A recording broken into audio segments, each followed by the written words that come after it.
Hey, all right, today we're going to be marinating some chicken, so that should be fun. All right, as always, I got my coffee because it's fantastic.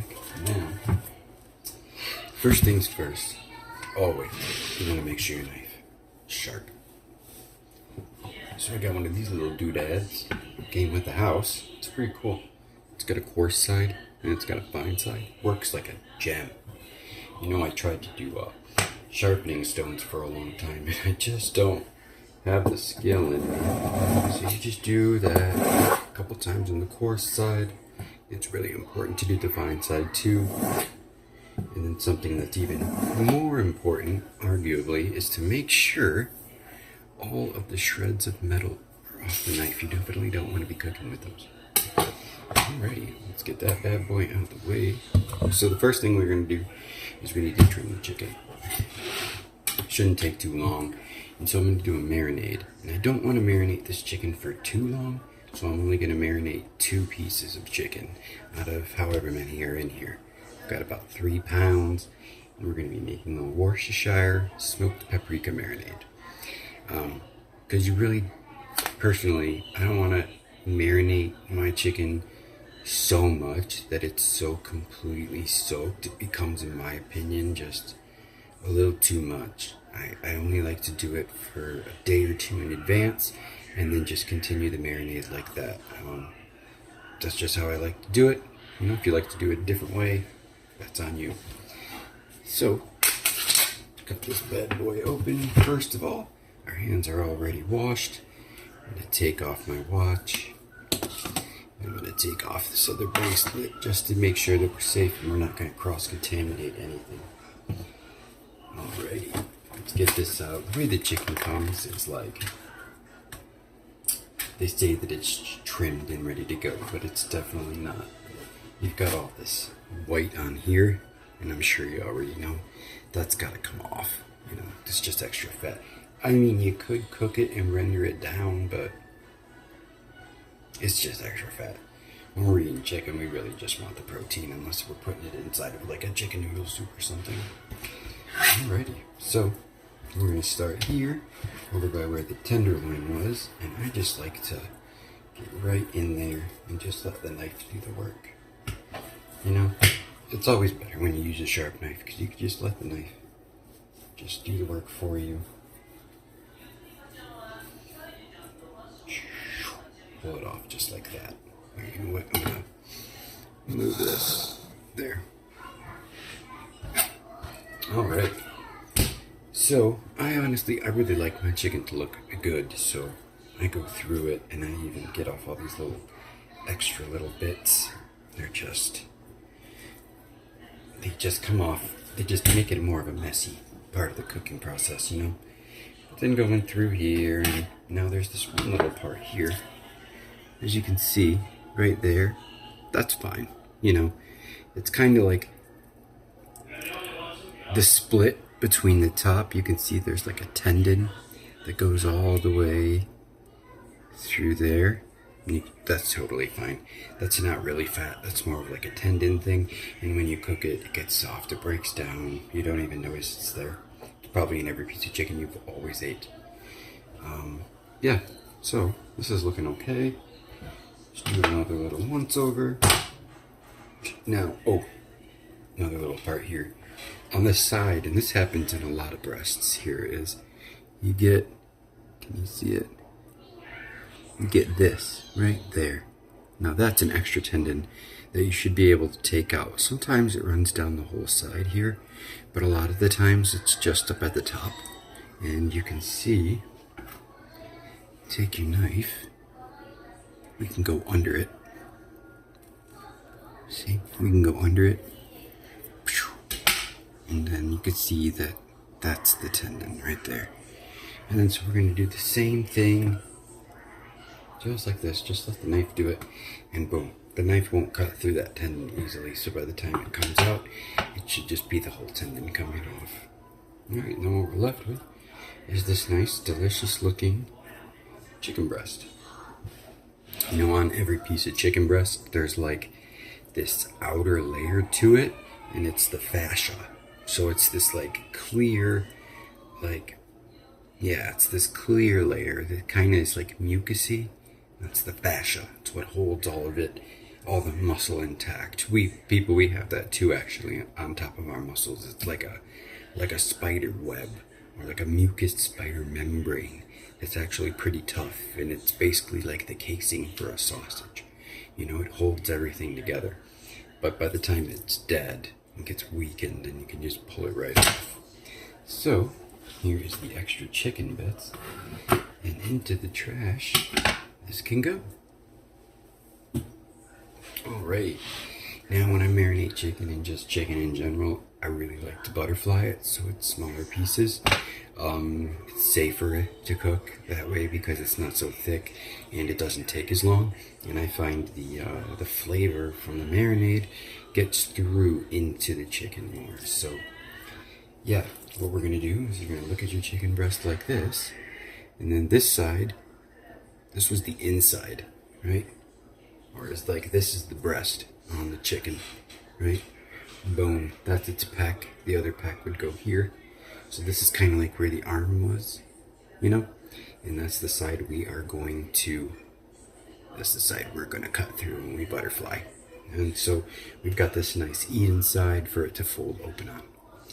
So we're just gonna lay it down flat like this. And you're gonna wanna put your hand on it. Now, you can start at the fattest part, that's totally fine. I'm just gonna go like that. Let's see if we can get you to see this. No, I can't. But you're just gonna go right in the middle. And you're just gonna start.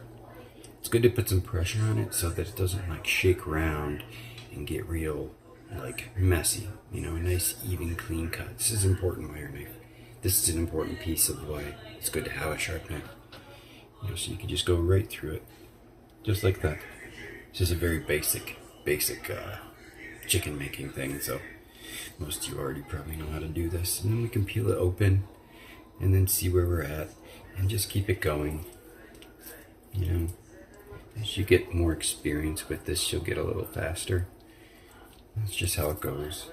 The most important thing though is that we're gentle. You don't need to saw through anything. It's already dead. You know, a lot of the time it's a softer, easier approach is definitely the better way to go. You know, and then once we get it open, we can cut it like this. Let's get it open more, and then the very last bit, you're more than welcome to kind of tear to make it flat. Alrighty, and if a couple holes go in there, it's totally fine. Let's see, some people are particular about that, but it's more of a presentation thing. Alrighty. So there we go, we got a butterflied piece of chicken, just like that. Nice. Alright, so me, this is just something that I like to do. Let me wash my hands real quick.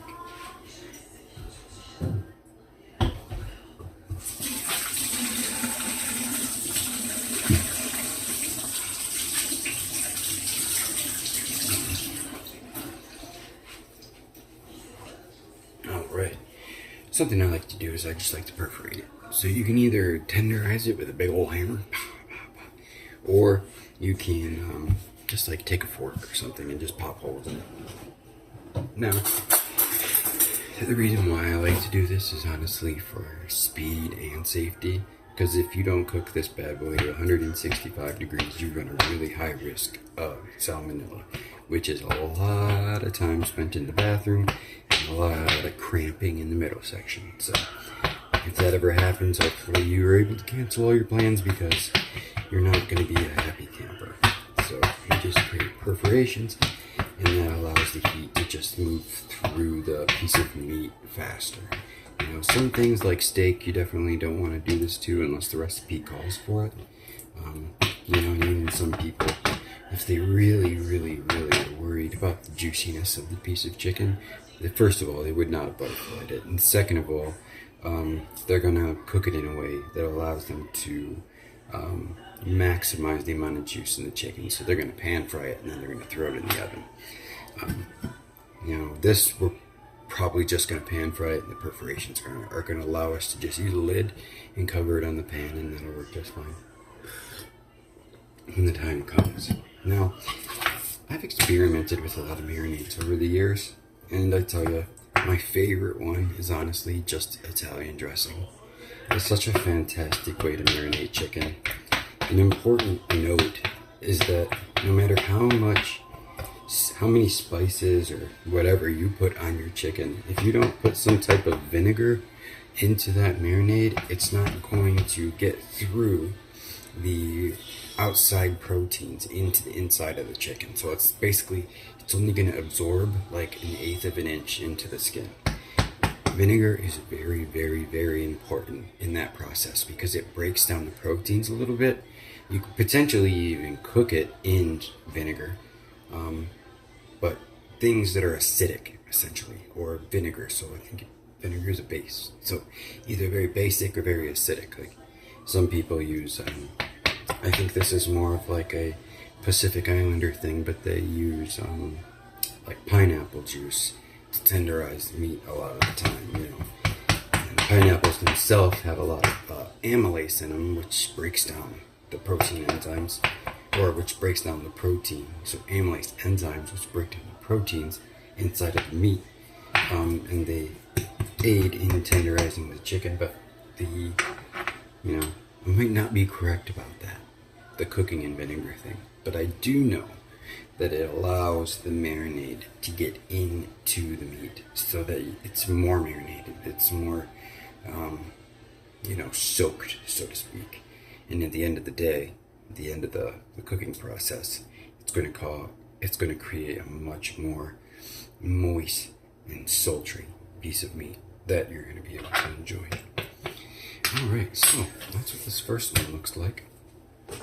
Now, I'm going to just take a little container here, and we're going to put the chicken in there. Alrighty, so I'm going to take this, all of it, and I'm going to very carefully take it over to the sink. Now,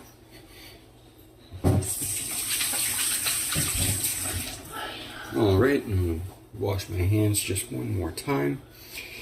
And just because anytime you handle raw meats, you want to be very, very careful. So I'm even going to get this off of the counter here. Alrighty, now what we're going to do, and this is technically not allowed, but I'm out of my house, so. Alrighty, I'm going to get some Clorox, and we're just going to clean the cooking area. Clorox is pretty awesome. Anything with bleach is going to get the job done. You don't have to get too fancy.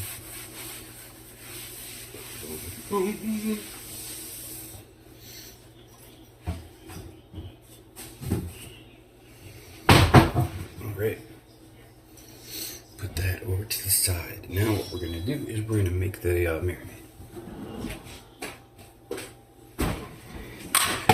Alrighty. So, this marinade, for the total amount of chicken that I have 3 1/4 pounds of chicken. So I am going to use 3 tablespoons of olive oil.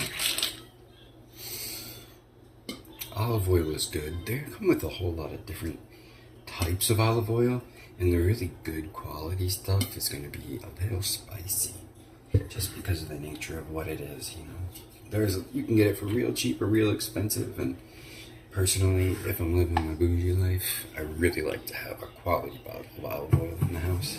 It's something about it when I walk into my kitchen just makes me feel better about life, you know. Now, Worcestershire sauce, this is something actually pretty new. It's pretty new to me, but it's like kind of a vinegar-based sauce.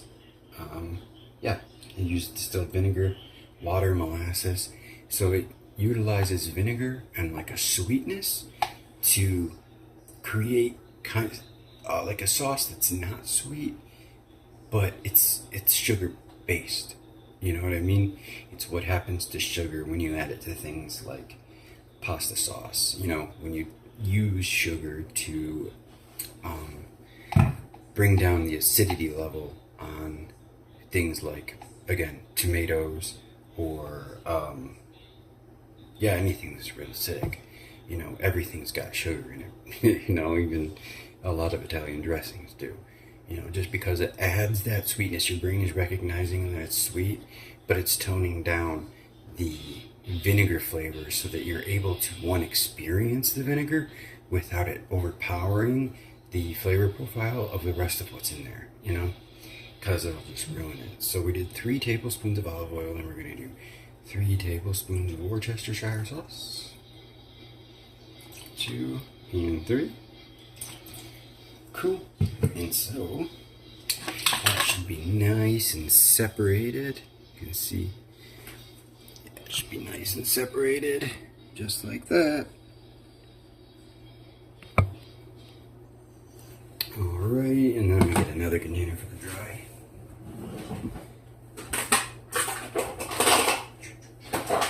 This is a smaller one. Alrighty. Now, let me rinse this off. Alright, now we've got smoked paprika. I love this stuff. It's a much better version of paprika. They smoke the peppers before they before they dry them and everything. We've got real salt. This is the best salt ever. The best salt ever. Love this company. And then pepper. Boom, real simple. So we are gonna do 2 teaspoons of salt. Now this is fine salt, which is much different than coarse salt. So your measurements are going to change depending on what cut of salt, or what grind of salt, probably a better way to say it. What grind of salt you're using. So this is going to be 2 teaspoons of fine sea salt. And when you look at the different types of salt, you definitely notice the difference between like coarse, regular grind, and then a fine. You know, it's a very, very big difference. Alright, now we're coming in for the pepper, and we're going to do another 2 teaspoons. Whenever you use like salt and pepper, you'll find that they're typically a lot less in amounts than the other spices that you're using, and that's what we find here. Simply because they're just so powerful, you know. Alrighty, there's 2 teaspoons of pepper, and then the smoked paprika, that is going to be 2 tablespoons. Alrighty. Oh, and just note, I really like pepper, so me using 2 tablespoons, it might be way too much for somebody else, so I would recommend starting off with like half of that, 1 tablespoon of black pepper, and then moving up from there, just because I love black pepper. I think it's a fantastic spice, and I love the flavor, and I like pepper-based pepper-based like spicy stuff. So we're going to use 2 tablespoons of smoked paprika. I'm going to do it right over the container, so, you know, it doesn't matter if it goes a little bit over.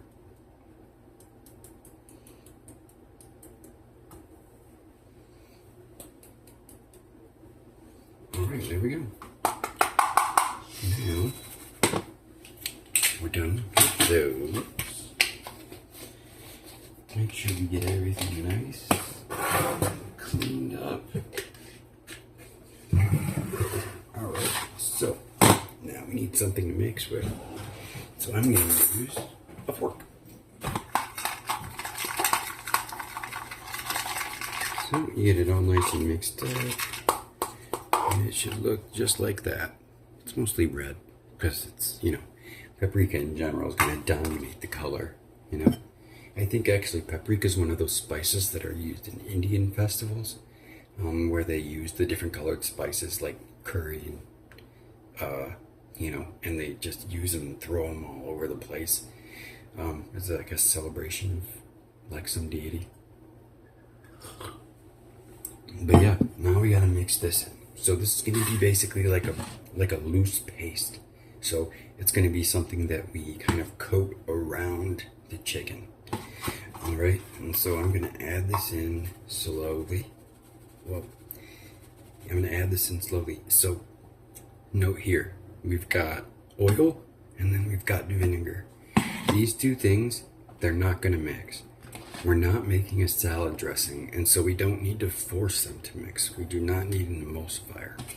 Because typically, if you make like a salad dressing yourself, you would need to get an emulsifier, and you would have to blend the vinegar and the oil together enough to where they mix, but not too much because you run the risk of breaking. And once they break, there's no getting them to come back together again, and you have to start over. But for this purposes, if it becoming so much thicker than a dressing would be, we don't have to worry about that because it'll be able to mix together around the dry ingredients. So we'll be good. So what we're going to do is we are just going to start spinning. And we're just going to do this. I'm left-handed, so if it looks a little funny, sorry. Alrighty.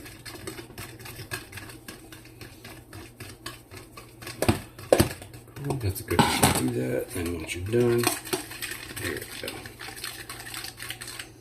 So yeah, this is a very, very loose paste, but you can definitely tell that it is more than just watery, you know. So this is going to be enough for the entire thing, all right? So we definitely don't need to do all of it. I'm going to be able to save like half of that and put it back together. So real quick, I'm going to trim up the rest of the chicken that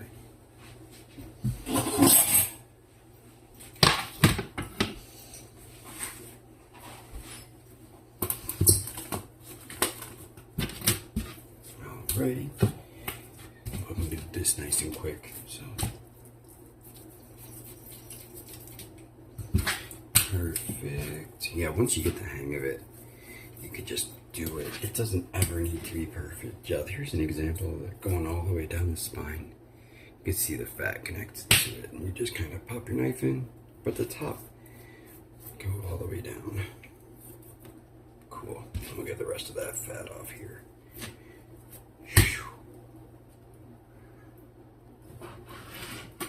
Alrighty. And then there's a lot of different ways you could be picky about the chicken, but for time's sake, we will not be too picky. It's probably for the best anyway. Alrighty, I'm gonna butterfly it again. Best way is to just start at the fattest part, go straight in the middle of that, and then just every time you saw a little bit, just stop and check to see where you are. And it doesn't have to be perfect. You're gonna eat it, so.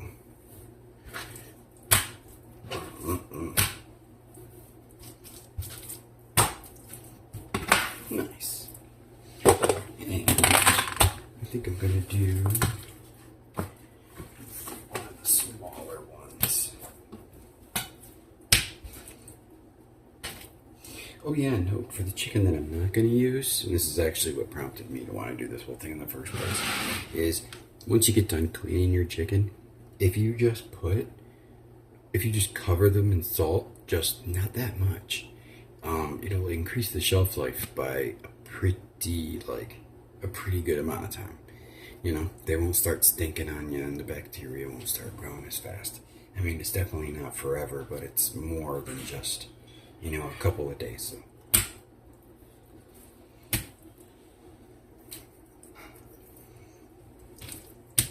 Alrighty, this is a nice small.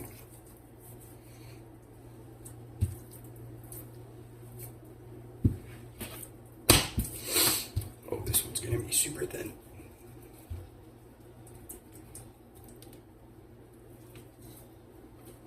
Nice.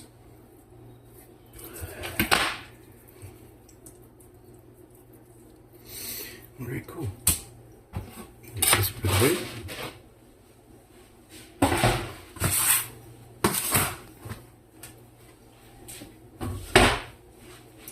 Alright, and now I'm gonna just get these out in here, and I'm gonna pour it in. Oh yeah, you could see how this is coming together. It's getting thicker because of the sauce. Yeah, because of the spices, dry spices, namely the smoked paprika. But yeah, you want that to be mixed together before take it out.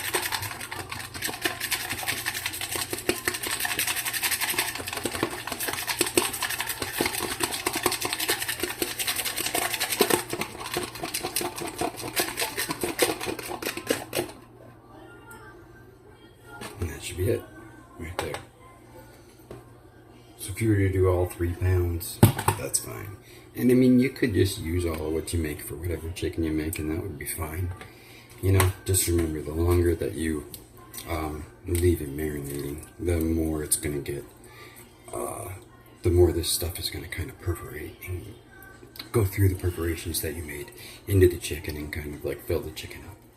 You know, it's hard to kind of get all of it to soak 100% through the chicken, but you know, if you use a ton, especially with something like that's very, very acidic, it's gonna be a lot easier to accomplish that end. So yeah, we want it to look something like that.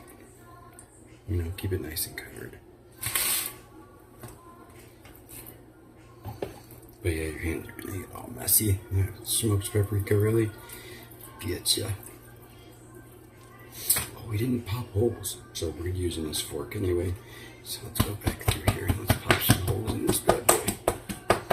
Because we're gonna, I like to do this, you don't have to do it. You could always just put it in the container, shake it up. But personally, I like to spend some time and like massage the meat. I think it helps the process. It's just what I've always done. But I'm sure there's some people who would disagree with me.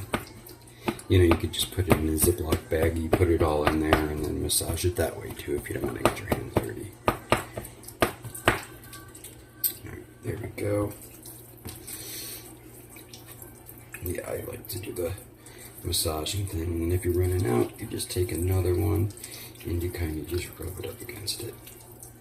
Because these are all going to go in a smaller container in which I kind of pack them together. I do like to eliminate as much air as possible. Again, that's why the Ziploc bag is a good idea. A little bit more. The other pieces I have are pretty small.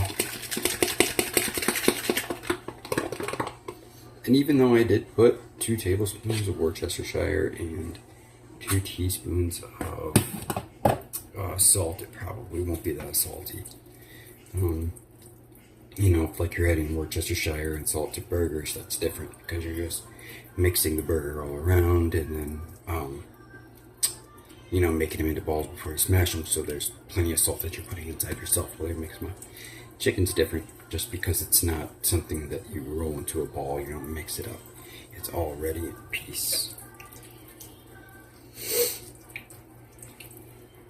You can always use gloves too for this if this grosses you out. Does not gross me out. Gotta have a strong stomach for delicious food. But yeah, there we go. So now from here, I'm gonna wash my hands. Trying not to touch anything while my hands are covered.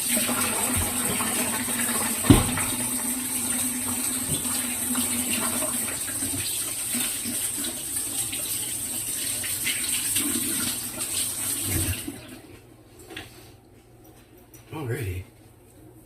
Now I'm gonna get a smaller container.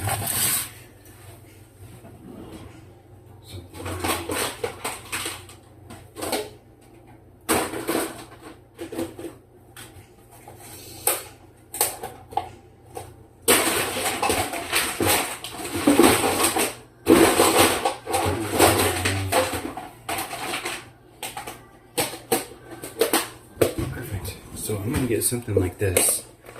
I'm definitely gonna have to pack the chicken in. So I'm gonna take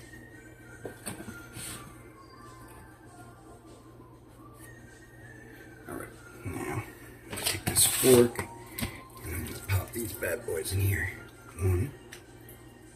I'm gonna take that smaller one and I'm gonna put it in the middle.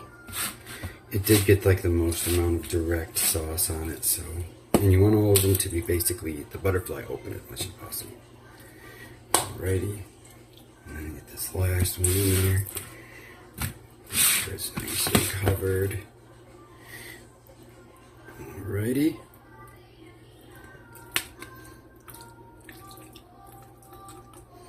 Alright, and there we go.